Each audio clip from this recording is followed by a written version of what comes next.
Oke, Assalamualaikum warahmatullahi wabarakatuh. Selamat sore sahabat KMU. 5 menit lagi saya akan undang Dr. Danti Ayu Irawati spesialis mata untuk bergabung dalam live Instagram kali ini ya. Sebelumnya perkenalkan, saya Esti yang bakal nemenin sahabat KMU semua buat live Instagram hari ini. Nah, kebetulan banget live Instagram hari ini bakal bahas tentang pentingnya periksa mata rutin. Nah, kebetulan juga nih masih dalam rangka memperingati World Sight Day atau Hari Penglihatan Dunia yang diperingati setiap hari Kamis di minggu kedua bulan Oktober. Nah, kebetulan di tahun ini bertepatan pada tanggal 13 Oktober lalu nih. Jadi teman-teman mungkin dari live IG kali ini kita bisa meningkatkan awareness tentang kesehatan mata kita gitu ya. Nah, sebagai informasi juga, Eyelink Group atau klinik mata KMU ini merupakan bagian dari salah satu poli mata milik Eyelink Group yang tersebar di beberapa wilayah. Di antaranya adalah tempat praktek dari Dr. Danti sendiri, yaitu di Klinik Mata KMU Lamongan, Klinik Mata KMU Gresik, dan juga ada di RSUD Ngimbang Lamongan. Nah, yang hadir dari live IG kali ini ada dari mana aja nih? Barangkali ada yang berasal dari Gresik atau Lamongan, atau di cabang Klinik Mata KMU yang lain. Ini ada Oktaviana. Oke, nanti pertanyaannya akan dijawab saat Dr. Danti join ya. Kita lihat dulu nih. Dr. Danti sudah join belum ya? Nah, ini.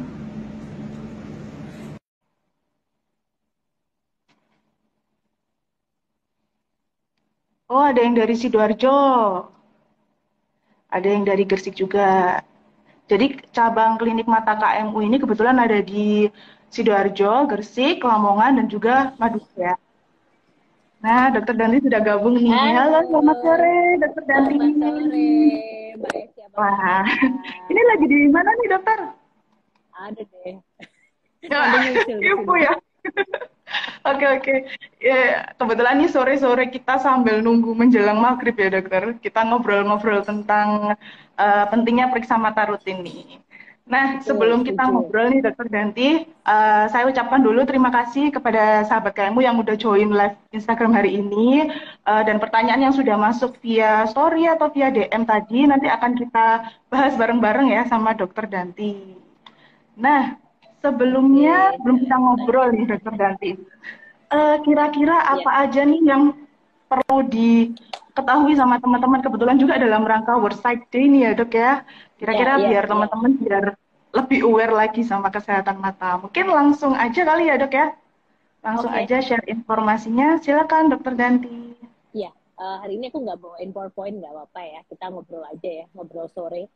Jadi sebetulnya kalau untuk dalam rangka World Sight Day, tetap ya, yang perlu dicanangkan adalah uh, bahwa beberapa penyakit mata itu akan lebih baik kalau kita melakukan screening. Jadi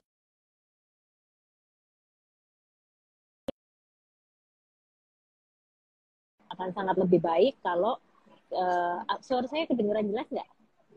Jelas-jelas dok tadi sempat Iya, iya, terhenti agak sedikit ngelek aja. ya. Iya, iya, iya. Iya. Oke.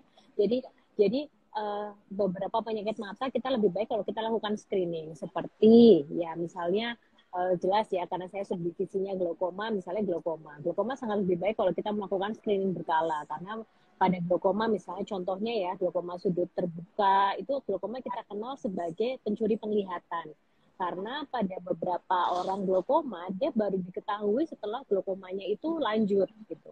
Maksudnya lanjut tuh penglihatannya itu sudah jauh berkurang, baru datang ke layanan kesehatan mata. Jadi sebetulnya kalau lebih baik kalau kita melakukan pemeriksaan rutin secara berkala. Kayak badan kan kita harus ada medical check up. Kayak bayangkan punya mobil nih, Mbak Esti punya mobil. Mobil baru, kemudian setelah dipakai berapa kilometer kan ada penandanya tuh. Harus datang ke bengkel terdekat untuk check up walaupun mobil itu tidak ada keluhan. Sama badan kita ini diibaratkan mobil, nggak cuma untuk mata ya, bahkan untuk misalnya disarankan juga kan setahun sekali kita cek lab rutin, misalnya rekam jantung gitu, cek lab yang berkala, cek tekanan darah untuk mengetahui yaitu tadi jangan sampai ada keluhan baru kita mendatangi layanan kesehatan seperti itu Mbak Esti ya. Oke, jadi harus ada ini ya, inisiatif nih ya dok ya untuk periksa rutin gitu. Ini sebenarnya kalau periksa rutin kita bisa Betul, lakukan betul. berapa kali dalam setahun sih dok? Ya, sebetulnya gini, kalau untuk anak usia prasekolah itu disarankan saat sebelum dia sekolah. Gitu. Jadi sebelum dia sekolah misalnya kelas 1 SD. Nah, saat dia mulai masuk sekolah, dia disarankan untuk screening cek. Jadi jangan tunggu anak itu mengalami keluhan. Misalnya dia nunggu ibu gurunya bilang, iya bu ini tolong periksa kebanyakan ya pasien ini kayak gitu. Jadi datang karena disuruh sama gurunya karena dia nggak ngeliat ya lihat papan tulis dia nggak kelihatan. Padahal seharusnya saat dia mau memasuki sekolah dasar dia harus cek gitu. Terus untuk glaukoma pada khususnya yaitu tadi usia lebih dari 40 tahun diharapkan satu kali per kali periksa, kemudian nanti diulang 4 tahun sekali. Usia dengan semakin meningkatnya usia, resiko penyakit degeneratif itu akan semakin meningkat. Di mata juga gitu.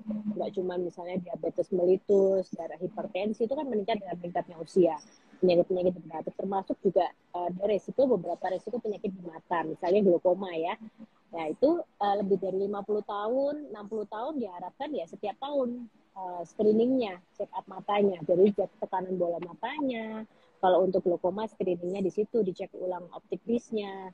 Terus gangguan refraksinya juga kita cek secara berkala. Itu gunanya untuk check up mata rutin ya. Jadi jangan menunggu ada keluhan baru kita mendatangi layanan kesehatan. Preventif Betul itu betul lebih banget. penting ketimbang kuratif. Nah itu dia yang mau Nah, ditekankan. oke betul banget Ya, nih dokter Danti karena memang banyak juga pasien yang justru datang sudah keluhannya udah hampir parah gitu ya dok ya. ya, Mungkin di ya, sini, ya. mungkin di sini dokter Danti sharing juga nih kisah apa ya beberapa pasien yang mendapatkan keluhan yang ternyata langsung parah gitu ya kita nyebutnya karena mereka melalaikan periksa mata ini. Pernah nggak sih dok nemuin kasus kayak gitu tuh sebelumnya? Iya, iya. Pernah ya, apalagi saya dengan subdivisi glaukoma ya, Mbak Esti. Jadi kalau untuk glaukoma kan kita tahu bahwa kebutaan yang diakibatkan glaukoma itu kebutaannya dia bersifat irreversible. Artinya dia tidak bisa dikembalikan penglihatannya jika sudah terkena glaukoma status yang lanjut ya terutama. Beda dengan katarak. Kalau katarak kebutaannya bersifat masih bisa dikembalikan dengan operasi katarak yang baik, penglihatan akan bisa kembali. Akan tetapi tidak begitu dengan glaukoma.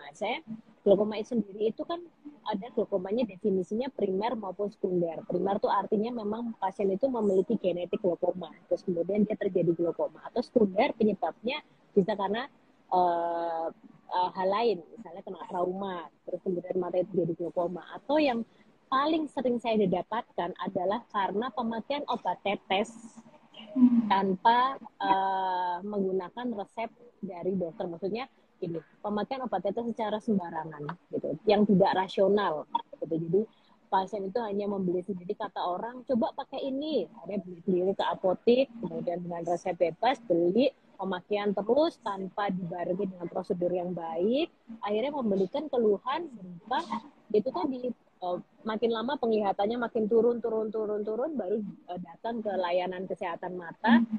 Kemudian ternyata saya pernah dapat anak SMA penglihatan mata kanannya hanya bayang-bayang ya, mata kirinya itu tinggal 3 meter karena glaukoma. Jadi tekanan bola matanya sangat tinggi saat pertama kali datang.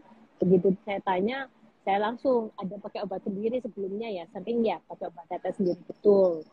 Menggunakan obat tetes steroid yang mengandung steroid sendiri selama jangka waktu 2 tahun. Sudah Wow. menyebabkan tekanan peningkatan yang tinggi dan yaitu tadi kita hanya bisa merestorasi sisa penglihatan. Saya sangat sayangkan gitu. Nah, itu yang mau juga banyak selalu saya kampanyekan di edukasi, materi-materi edukasi glaukoma, bahwa yaitu tadi harus memakai tetes, jangan mudah memakai obat tetes sembarangan ya gitu. Yang pemakaian obat tetes ataupun obat apapun juga harus secara rasional gitu.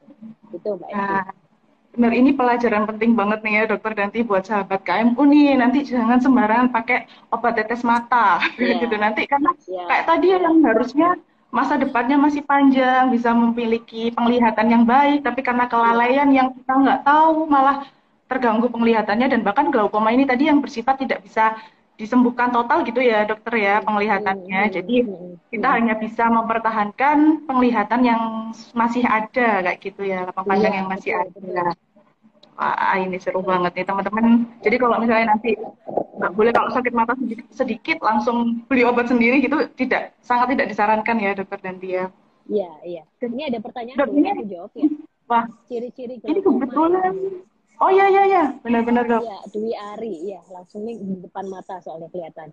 Jadi gini, kalau glaukoma itu sendiri ada dua tipe sebetulnya, yang sudutnya terbuka maupun sudut tertutup. Artinya gini, mata itu kan seperti bola bekel ya. Dia di dalam mata sendiri itu dia memiliki sirkulasi kayak bayangkan ada saluran selokan di dalam mata. Nah, mata juga memiliki gitu biar dia tetap posisinya tetap kembung, tetap ini dia memiliki sirkulasi di dalam matanya. Ada yang memproduksi cairannya namanya badan ciliar, kemudian ada yang mengeluarkannya namanya trabecular meshwork. Nah, si selokan mata yang di dalam ini dengan genetik ya, misalnya glaukoma sudut terbuka itu dengan meningkatnya usia dia bisa mendadak si sel-sel itu dia rusak sendiri gitu loh, atau produksinya dia tidak bisa produksi tetap tapi tidak efisien dalam mengeluarkannya gitu. Jadi bisa rusak sendiri karena satu faktor genetik keturunan, misalnya orang tua punya glaukoma, kita memiliki genetik yang sama untuk terjadinya glaukoma juga. Kemudian yang kedua, bisa terjadi glaukoma yang sudutnya tertutup. Tertutup itu artinya titik mata depannya itu sempit. Nah, biasanya yang datang ke layanan kesehatan tuh yang sudut tertutup karena dia mendadak nyeri. Bayangkan, jadi ada selokan kecil terus mendadak punya saya selalu mengibaratkan bilik mata depan itu seperti kita punya rumah. Rumahnya sempit, tipe RSSS ya. Kemudian lensa itu saya selalu mengibaratkan seperti sofa. Jadi rumahnya kecil tapi punya sofa yang gede. Jadi bayangin suatu saat tiap tahun sofanya tambah gede, tambah gede. Dengan meningkatnya usia kan lensa makin gendut ya Mbak Esti. Nah terus mendadak sofa itu saking gedenya menutup pintu. Jadi pintu nggak bisa kebuka, nggak bisa ketutup. Nah akhirnya di dalam rumah itu kan sirkulasi nggak bisa keluar. Itu yang menyebabkan tekanan bola mata meningkat secara mendadak. Itu yang menyebabkan nyeri. Nah, kalau glaukoma yang tipenya tertutup ini, dia cenderungnya untuk datang ke layanan kesehatan karena mendadak sakit kepala hebat, nyeri hebat, matanya merah, nyeri hebat, sakit kepala, nyerinya tuh benar-benar nyeri yang sampai nggak bisa tidur ya. Pada beberapa pasien mengatakan nyerinya sampai segitunya.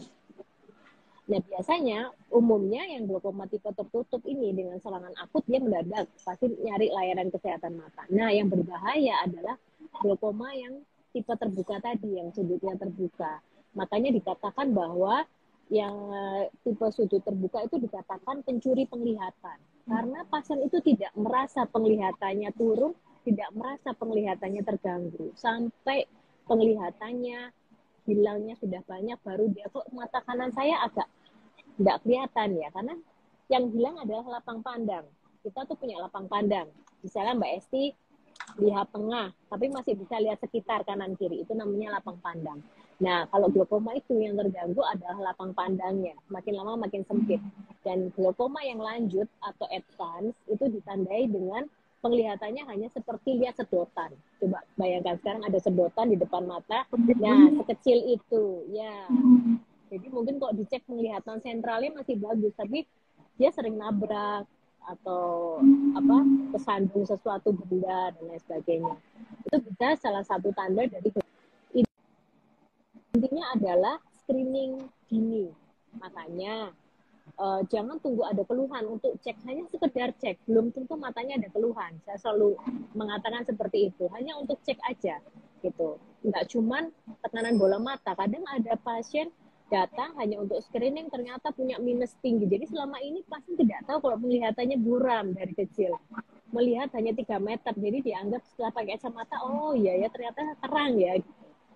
Karena ya itu tadi, jadi tidak tahu kalau memiliki kelainan refraksi, tidak tahu kalau memiliki glaukoma, tekanan bola matanya tinggi, kalau tidak melakukan screening. Makanya kalau sekarang ini rata-rata mungkin yang saya lihat di sini usia-usianya rata-rata muda ya, Nah, mungkin orang tuanya bisa dibawa untuk screening lebih dari 50 tahun, paling enggak 2 tahun sekali lah untuk screening mata. Dicek tekanan bola matanya, dievaluasi retina optikisnya untuk mencegah yaitu tadi penyakit-penyakit yang akan lebih baik kalau kita ketahui dari awal dengan screening seperti yang glaukoma sudah terbuka tadi. Gitu Mbak Esti. Ya, Ya. betul banget. Jadi kalau nggak harus nunggu keluhan, karena memang dari periksa Ya, mata ini kita betul. bisa mencegah berbagai keluhan juga ya dok, termasuk mencegah Ya, terjadinya kebutaan, kayak gitu. Nah ini ada ya. pertanyaan lagi nih dok, dari Roni. Ya. Oke. Eh, ser- Dia sering terjadi iritasi mata sehingga terjadi mata merah dan hal ini sering terjadi. Dampak atau efek jangka panjangnya ini dapat mempengaruhi penglihatan mata nggak sih dokter sebenarnya? Oke, sama dari Rodi juga ini ada yang penyakit diabetes mengapa mengakibatkan kebutaan ya. Oke, ada dua hal ya. Ya, Jadi saya jawab dulu dari yang paling atas dulu yang diabetes ya kelihatannya yang Mbak Esti yang orangnya sama oke. tapi tanya dua. Oke, Ya, kenapa diabetes itu? Jadi diabetes itu kan penyakit degeneratif ya. Saya panggil Pak Roni atau Mas Roni kali ya. Jadi diabetes itu dapat menyebabkan dua hal, yaitu namanya mikroangiopati dan makroangiopati. Itu apa itu angiopati, mikro dan makro? Mikro itu kecil. Pembuluh darah angiopati itu pembuluh darah. Pembuluh darah yang kecil akan terjadi mengalami gangguan. Makro itu pembuluh darah yang besar. Karena apa? Yaitu tadi diabetes itu akan menyebabkan intinya adalah kerusakan di pembuluh darah kita. Jangka panjang ya. Nah, 15 tahun sampai 20 tahun diabetes, walaupun dia terkontrol, akan mulai mengalami, yaitu tadi gangguan itu, baik mikroangiopati dan makro. Apalagi jika tidak terkontrol, diabetes melitusnya akan menyebabkan lebih cepat terjadinya gangguan makro maupun mikroangiopati. Nah, di retina mata, ya kita selalu bilang bahwa itu saraf mata, itu ada pembuluh darah halus yang kita bilang nantinya terjadi mikroangiopati jika terjadi komplikasi akibat diabetes. Apa yang bisa terjadi? Pembuluh darah itu seolah-olah bocor.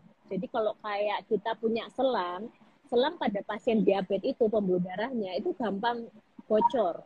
Nah, isi pembuluh darah itu kan ada HB, ada protein, itu keluar semua, merembes gitu isinya. Jadi kualitas selangnya jadi menurun karena diabetesnya. Nah, merembes sedangkan retina itu seperti helaian kertas yang isinya impuls-impuls saraf. Bayangkan ada kabel impuls saraf di situ tergenang basah, otomatis dia tidak bisa bekerja dengan baik. Nah, makin lama pembuluh darah yang bocor makin besar, makin banyak. Jika diabetesnya makin lanjut ya, pembuluh darah yang bocor makin banyak. Kemudian karena dia pembuluh darah yang bocor itu menyebabkan si organ retina pada beberapa tempat kekurangan oksigen. Nah, kekurangan oksigen dia minta tolong dong. Tolong aku kekurangan oksigen, aku nggak bisa bekerja dengan baik. Nah, namanya badan dia akan mengeluarkan pertolongan. Tapi terkadang memang pertolongan itu menjadi buah si malakama. Dia mengeluarkan pertolongan namanya mengeluarkan zat VEGF. VEGF itu jadi untuk merangsang pembuluh darah baru. Tapi namanya pembuluh darah baru, dia malah makin rentan untuk pecah. Ya, karena dia kan istilahnya ibaratnya ada jembatan putus ya, kita bikin jembatan seadanya dulu. Nah, jembatan seadanya itu malah gampang rubuh, akhirnya memperkeruh keadaan. Terjadi perdarahan di retina dan lain sebagainya.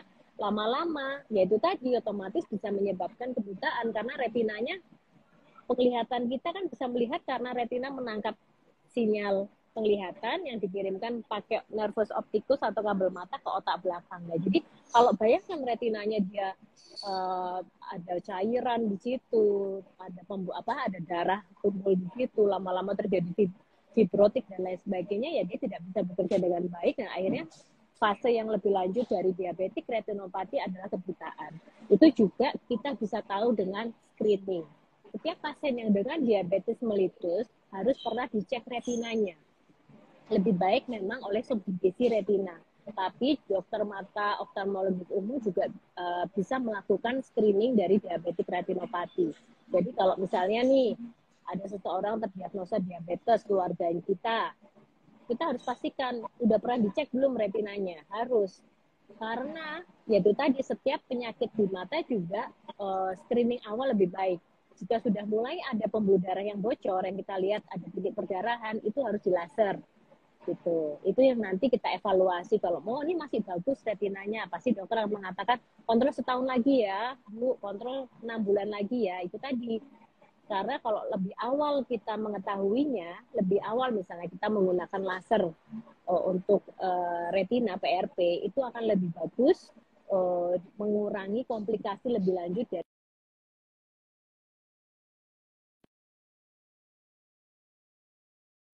mata ini memiliki perlindungan, ya Mbak Esti. Aku ngomong nggak panjang nggak apa-apa ya. Iya, Misalnya ya. satu, kelopak mata itu misalnya terhadap benda asing ada ketiup angin atau apa kan, refleks normalnya kita adalah menutup ya. Bulu mata juga gitu. Semua ini memiliki fungsinya. Termasuk di dalam mata kita, lapisan air mata ini juga ada 3 lapis, ada beberapa lapis. Jadi nggak cuma air mata. Di bawahnya ada lapisan lemaknya, ada zat lain lagi yang menempelkan semua itu ke permukaan mata.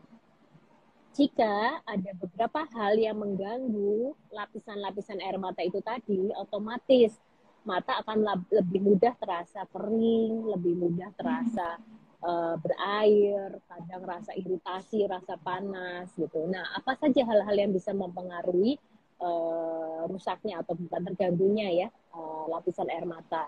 Misalnya faktor penyakit sistemik, kayak tadi orang dengan diabetes, orang dengan penyakit kronis lainnya, orang penyakit sistemik lainnya itu kan lebih mudah otomatis jelas mempengaruhi ini. Kemudian autoimun atau yaitu tadi iritasi berulang juga bisa. Misalnya bekerja di paparan yang kimia, zat kimia terus menerus yang mempengaruhi lapisan air mata itu juga berpengaruh. Atau misalnya berkendara sering terus tidak pakai kacamata pelindung ya, terpapar matahari, debu terus menerus ya otomatis komposisi air mata juga akan terganggu karena iritasi berulang. Nah itu tadi saran saya adalah kalau penggunaan apa sih yang paling aman untuk awal misalnya kelilipan atau rasa iritasi, gunakan artificial tears, air mata buatan. Hati-hati jangan beli tetes mata yang isinya ada kandungan antibiotik ataupun steroid. Ya, misalnya saya sebut merek ya, misalnya Citrol atau Aletrol. Itu sering sekali saya pasien datang, iya dok sudah pakai Citrol, ternyata matanya sudah terjadi infeksi berat. Ya, pakai yang isinya kayak kita ngomong jadi produk ya, liter, Senpress, ya, lu banyak isinya. Selain itu yang isinya artificial tears atau air mata buatan. Itu pertolongan pertama, pakai itu. Jangka panjang pun kalau isinya hanya artificial tears tidak masalah gitu ya. Itu Mbak Esti saya rasa. Oke, jadi ini buat sahabat KMU yang keluarganya menderita diabetes mellitus, jangan lupa untuk periksa mata rutin juga nih, karena kita harus cek lebih lanjut gitu ya dok. Kebetulan juga teman-teman di klinik mata KMU ini bisa menerima ini ya, pemeriksaan untuk para penderita diabetes, termasuk di cabang KMU Gresik dan KMU Lamongan. KMU Sidoarjo dan Madura, tepatnya di Bangkalan juga bisa nih. Nah, di KMU Madura dan di KMU Gresik juga ada layanan KMU VIP, jadi teman-teman bisa memilih jam sesuai kebutuhan teman-teman dan layanan VIP termasuk layanan prioritas nih. Jadi kalian bisa mendapatkan pelayanan yang lebih nyaman dengan fasilitas yang lebih nyaman dan terpisah layanannya dengan pasien umum atau BPJS. Nah, untuk asuransi atau BPJS, asuransi apa aja yang bisa dipakai di KMU, teman-teman bisa cek di website kmu.id. Nah, kita lanjut lagi ya, Dokter Danti. Ini kebetulan banyak banget pertanyaan yang masuk via DM sama story kita nih, Dok. Iya, sorry ini ada lagi. Nggak pakai kacamata kalau minus di atas 3,5. Kira-kira pasti Nah, Mbak Esti gimana tahu tuh, Dok? jawaban. Silakan, Dokter Danti. Kayaknya itu lagi banyak ya yang di misalnya tiba-tiba dilihat postingan artis atau ini terus lagi bahas sesuatu terus tiba-tiba bisa nggak menghilangkan mata minus segini gitu kan. Betul, betul. Jadi gini, jadi ngomong anatomi dulu ya. Mata kan seperti ini ya, ada namanya titik fokus ya. Semua mata kita dari kornea, bagian depan mata, kemudian lensa, itu adalah memiliki daya refraksi, Mbak Esti. Kenapa seseorang bisa melihat ya? Nah, daya refraksi ini semua mata dari sinar, ya kita melihat benda, kan ada pantulan sinar ya. Nah, sinar itu kemudian dipantulkan ke mata ini memiliki daya refraksi. Akan dipantulkan tepat di retina kita, pusat penglihatan di makula. Dari situ terjadi impuls listrik dan lain sebagainya, dikirimkan ke optik disk sampai ke otak belakang oksipital. Nah, orang kenapa bisa minus? Ya, itu bisa jadi dua, yaitu genetik. Salah satunya itu paling penting. Jadi kalau orang tuanya dia ada minus, anaknya sudah bisa dipastikan ya memiliki genetik yang kuat untuk terjadinya anak itu minus. Makanya sebelum dia masuk SD harus dicek dulu. Nah, titik fokusnya dia itu kalau orang normal tuh mata normal dia titik fokus bisa katakanlah sampai ke retina sini. Dia titik fokus cuma sampai tengah di sini. Makanya di depan mata ditambahkan lensa sferis negatif biar membiaskan sinar yang tadinya tidak nyampe di sini dibiaskan jadi dia sampai di sini. Ya, itu gunanya lensa kacamata. Status refraksi itu bisa minus, bisa plus, ya bisa astigmat, itu hanya status refraksi saja. Jadi kalau waduh kebanyakan pasien misalnya kita bilang anak ibu minusnya 1 dengan silinder 1, waduh parah berarti dok silinder ya, ada silindernya berarti parah ya dok. Ya enggak, sebetulnya semua komponen status refraksi itu ya bisa 3 itu gitu. Jadi kalau dikatakan bisa nggak pakai kacamata kalau minus di atas 3,5, ya bisa pakai lensa kontak. Ya, tapi tadi nanti ada cautionnya, lensa kontak juga harus hati-hati karena dia memiliki resiko yang tinggi untuk terjadinya infeksi karena lensa kontak itu kan benda asing yang langsung ditempelkan di kornea mata kita. Bila terjadi infeksi, apa saja yang harus diperhatikan atau kapan kita harus berhenti pakai lensa kontak itu kan juga ini. Tapi kalau nggak mau lensa kontak, nggak mau pakai kacamata, ya terus ya satu-satunya ya lasik kalau usianya cukup. Ya, Ailing ini juga memiliki layanan lasik, mungkin nanti Mbak Esti bisa menjelaskan ya. Nah, lasik itu seperti apa sih? Bedanya lasik itu sama laser katarak sama nggak? Biasanya pasien banyak itu ya jelas beda. Kalau katarak ini misalnya katarak ini ya di dalam mata. Ini kita lensa yang kita bilang tuh memang kadang salah kaprahnya adalah dibilang di laser untuk menghilangkan katarak.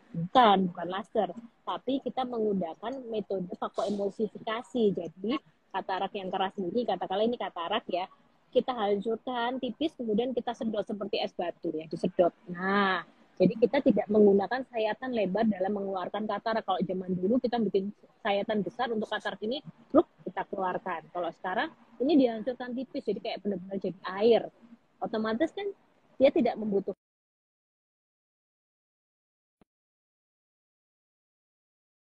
kornea mata yang di depan, ya. Itu yang digunakan dengan laser teknologi tinggi, itu yang dipipihkan pada beberapa titik, disesuaikan dengan minusnya, gitu. Jadi itu yang nantinya pasien itu setelah lasik bisa melihat tanpa kacamata, gitu ya. Jadi yang tadinya pakai kacamata, terus habis lasik dia bisa lepas kacamata karena itu tadi. Kadang kan kalau orang astigmat itu kan titik fokus tidak jatuh pada satu titik, tapi pada beberapa titik. Misalnya salah satunya karena kelengkungan kornea itu tidak sama. Ya itu salah satunya kepada. Nah nanti kalau di lasik ini ya bisa diunikan bagian mana yang kalau ini laser itu akan menghilangkan astigmatnya, minusnya atau plus, ya, ininya ya plus ya, astigmatnya atau minusnya. Untuk usia harus lebih dari 18 tahun ya. Asalkan persyarat salah satu syarat awal usia. Kenapa? Karena sampai usia 18 tahun dianggap mata anak itu masih tumbuh. Jadi sampai menunggu usia 18 tahun. Itu Mbak Esti. Jadi ada 3 yang bisa dilakukan kalau nggak mau pakai kacamata. Kalau semuanya nggak mau, ya gimana dok?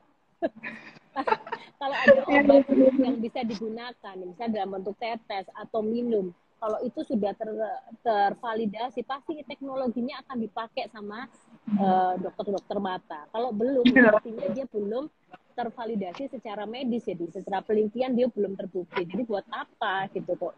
Buat mata kok coba-coba gitu ya Mbak? Betul. Jadi yang aman-aman aja ya dok. Iya. Betul. Jadi teman-teman bisa pakai kacamata atau kalau nggak mau pakai kacamata, mau bebas dari softland sama kacamata bisa lasik juga. Karena di iLink Group ini ada layanan lasik nih teman-teman. Ada National Lasik Center. Nanti bisa cek juga nih Instagramnya. Nanti bisa konsultasi juga melalui klinik mata KMU kalau memang mau informasi lebih lanjut tentang kacamata dan juga lasik. Nah ini ada pertanyaan menarik nih dokter. Dari Zaki ya. Izin bertanya dokter, kenapa mata yang sudah dioperasi katarak kemudian matanya menjadi keruh kembali, gitu nih dok. Ya, oke. Jadi begini, Saki cowok ya, Mas Saki. Jadi kalau katarak ya, ibaratkan itu seperti permen. Yang kita buka hanya kapsul depannya. Jadi bungkus depannya kita buka. Kemudian isi dari permen itu kita sedot dengan operasi katarak fokoemulsifikasi. Kita tinggalkan kapsul belakang. Kenapa harus ditinggalkan? Itu nanti buat naruh lensa. Ya, nah, lensa ini kan fungsi normalnya dia adalah membiaskan sinar. Yaitu tadi untuk apa namanya? Alat refraksi kita. Nah, kalau bayangkan operasi katarak hanya ini disedot aja, tidak ditaruh ganti untuk yang membiaskan, ya otomatis habis operasi tetap nggak bisa lihat kan. Makanya operasi katarak itu yang kapsulnya kita ambil, isi kataraknya kita fokoemulsifikasi, yang kotor itu kita sedot, kita pasang lensa tanam di situ. Lensa tanam ini memang dia sudah sampai nanti nggak akan memberikan efek apa-apa ya, karena sudah terbukti secara klinis ya Mbak Esti ya. Nah, kapsul posterior tetap harus memang kita tinggalkan. Nah, pada beberapa kasus memang kapsul posterior ini dia bisa keruh. Jadi bukan katarak suatu saat dia muncul lagi, tidak. Katarak itu operasi satu kali ya seumur hidup sudah gitu. Kalau memang keruh ya akhirnya kita laser tadi bukan kayak lasik ya. Kalau lasik itu kornea mata depan. Kalau laser itu katarak, jadi namanya itu PCO, posterior capsular opacifikasi. Kapsul posteriornya kotor, kita gunakan laser untuk khusus kapsula posterior itu hanya sekitar 10 sampai 15 detik ya. Paling lama ya 1 menitan gitu untuk melaser bagian kapsul posterior, tidak ada sayatan sama sekali. Jadi sesudah itu biasanya kita tidak menggunakan, misalnya tidak boleh larangan pasca operasi katarak, jelas tidak. Dan besoknya 2 atau 3 saat besoknya sudah bisa terang lagi gitu Mbak Esti. Dan laser itu juga 1 kali seumur hidup, jadi tidak tiap tahun laser, tidak. Yang justru tiap tahun harus screening mata, itu lebih penting gitu. Seperti itu. Jadi keruhnya kembali, buramnya bisa karena 2 hal, karena kapsul posteriornya itu tadi kotor ya, kita mengibaratkan seperti itu. Setelah di laser ya jelas lagi. Atau memang sudah terjadi gangguan refraksi. Ya, gangguan refraksi itu artinya gini, tadinya pasien itu -1, terus kemudian tiba-tiba pasien itu berapa tahun nggak kontrol ternyata ada silindersia, itu masih mungkin gitu. Jadi mungkin bisa dicek aja kalau memang dalam beberapa tahun operasi katarak penglihatannya menurun. Itu kalau yang paling sering ya. Bisa juga memang tiba-tiba ada diabetik retinopati karena diabetesnya, terus ada glaukoma yang tidak terkontrol, kan bisa saja. Lebih baik memang screening dulu, tapi ini umumnya yang terjadi seperti itu, ada gangguan refraksi atau itu tadi kapsulnya posterior menjadi kotor. Setelah itu ya insya Allah mudah ya, dengan laser selesai. Seperti itu ya.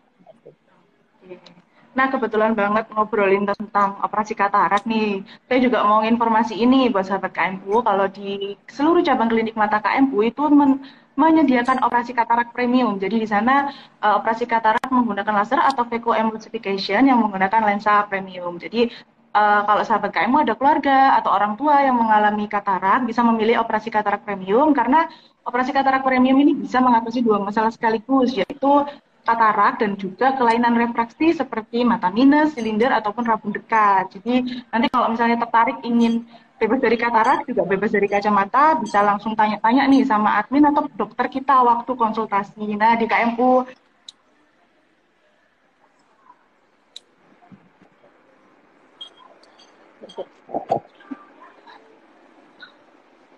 Suaranya iya. sekali.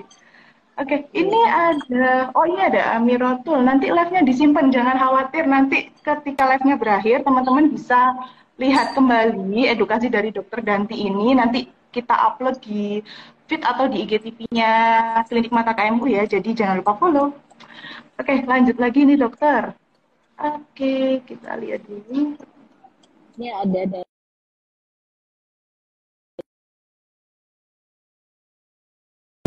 ya itu 4,5 nih dokter. Oh iya, gimana? Maaf, suaranya sempat putus.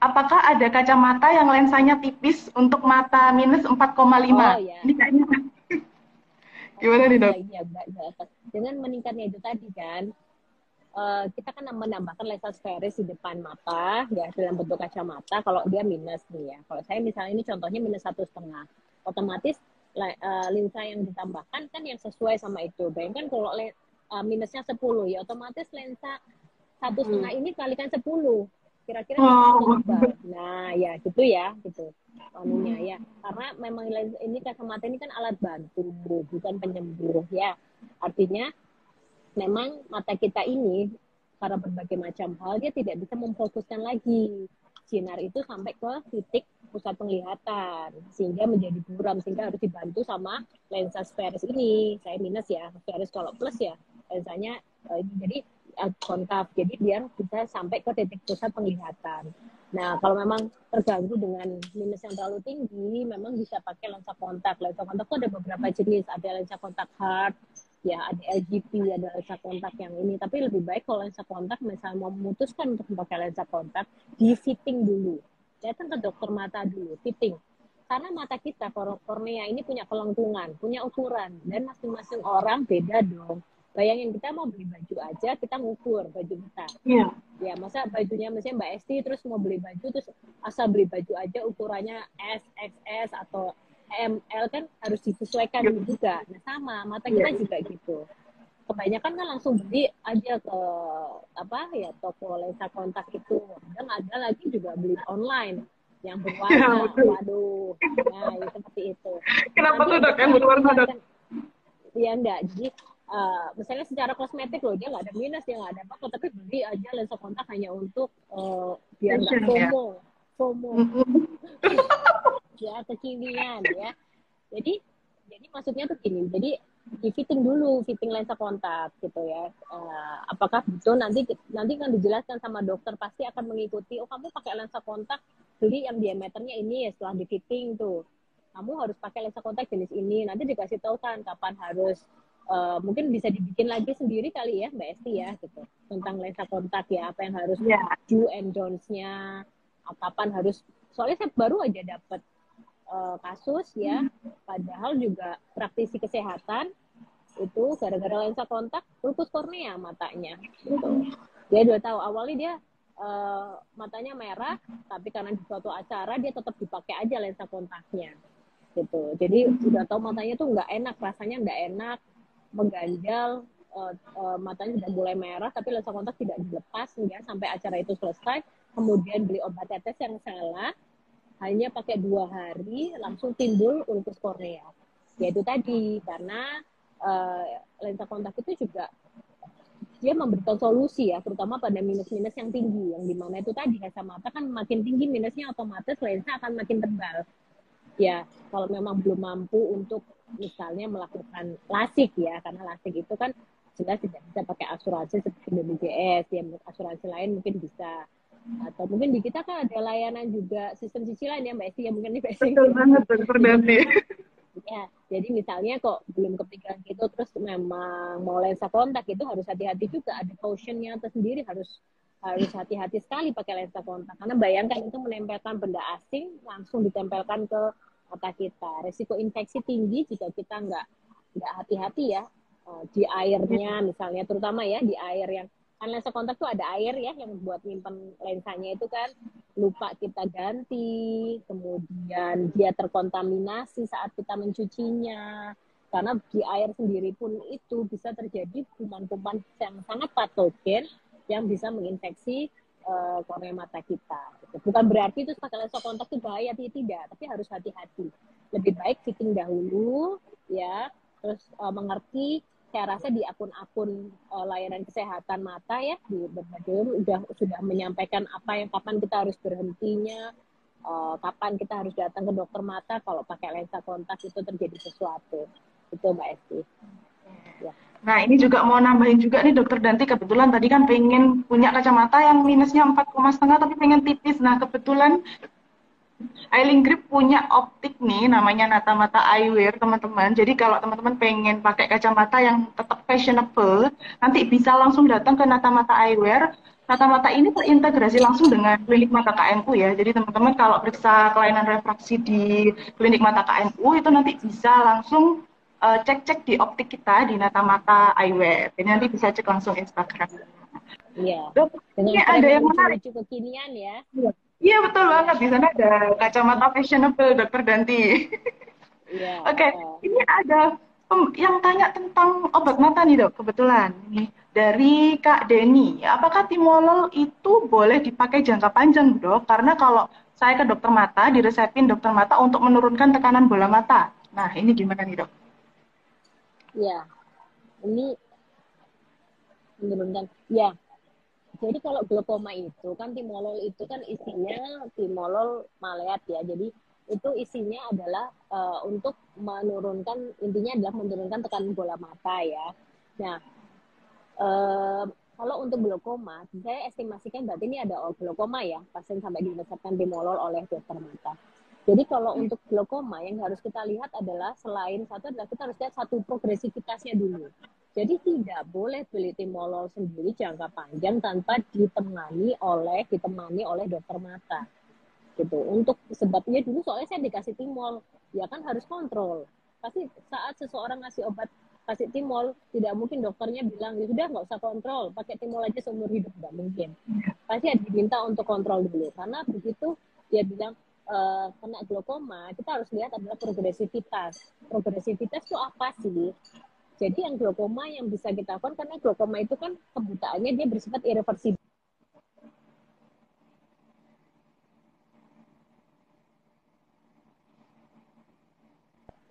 Kita akan memantau dari satu, tekanan bola mata.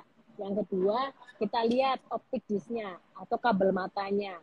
Ya, ada kerusakan ulang nggak di situ. Nanti kita akan menentukan target tekanan. Nah, jadi intinya obat-obatan anti glaukoma seperti timol, misalnya prostaglandin analog ya, kemudian ada gloseta, itu semuanya kita berikan sesuai prosedur. Jadi misalnya ada perburukan atau ada progresivitas enggak untuk mencapai target tekanan yang dibutuhkan.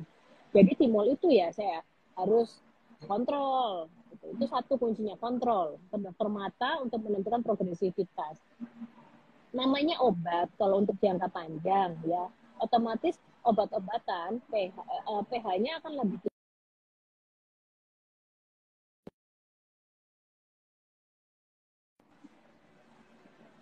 ya, sedikit matanya misalnya lebih kering gitu ya, matanya kadang lebih rasa berpasir, karena tadi mata itu memiliki lapisan air mata yang itu dia bisa terganggu dengan berbagai hal, salah satunya misalnya ada pemberian obat yang setiap hari. Tapi kalau tidak dikasih timul, misalnya tekanan bola matanya bisa naik dan saraf matanya bisa rusak, otomatis biasanya kita kasih teman nih si timol dengan artificial tears gitu, untuk memberikan keluhan-keluhan dari glaukomanya, dari efek samping dari obat glaukoma yang misalnya matanya lebih cenderung lebih kering gitu ya.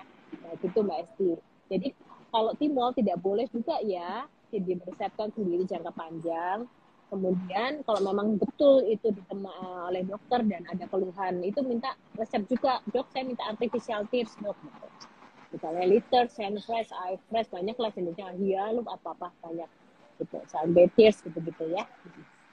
Ya, jadi jangan saling merekomendasikan. Kadang ini ada pasien yang suka merekomendasikan obat tetes mata yang dia dapat gitu ya dok ya. Ya, Kadang ada juga itu. Juga kasus-kasus kita kayak lihat. gini.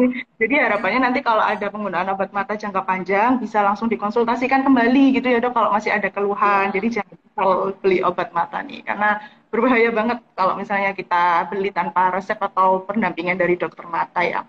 Dok ya. ini kalau diteruskan ini pertanyaannya nggak selesai-selesai nih dok kayaknya dok. Banyak sekali yang masuk nih ternyata. Kalau gitu satu pertanyaan terakhir boleh ya dokter Danti ya. Iya, iya. Ini dari kita cek dulu. Bagus. Ya. Belum kebagian nih teman-teman yang tanya di story nih. Oke, oke. Ini, kalau orang tua terkena glaukoma dok, terus anaknya harus rutin periksa mata berapa kali ya dok? Takut nih kena glaukoma juga. Nah ini gimana dok? Iya, iya.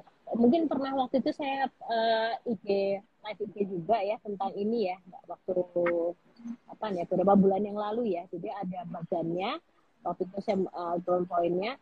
Jadi intinya sih kalau usia, saya bikin secara gampangnya aja ya, usia kurang dari 40 tahun ya paling nggak 4 tahun sekali lah pernah cek. gitu ya. Kecuali kalau dokter mengatakan ini untuk aman untuk saat ini, ya 4 tahun sekali lah cek. 3 tahun sekali sampai 4 tahun sekali cek nggak masalah. Dengan meningkatnya usia harus makin sering. Misalnya lebih dari 40 tahun, ya 2 tahun sekali lah. Lebih dari 50 tahun ya, setiap tahun lah gitu ya. Untuk ceknya, untuk screening tadi.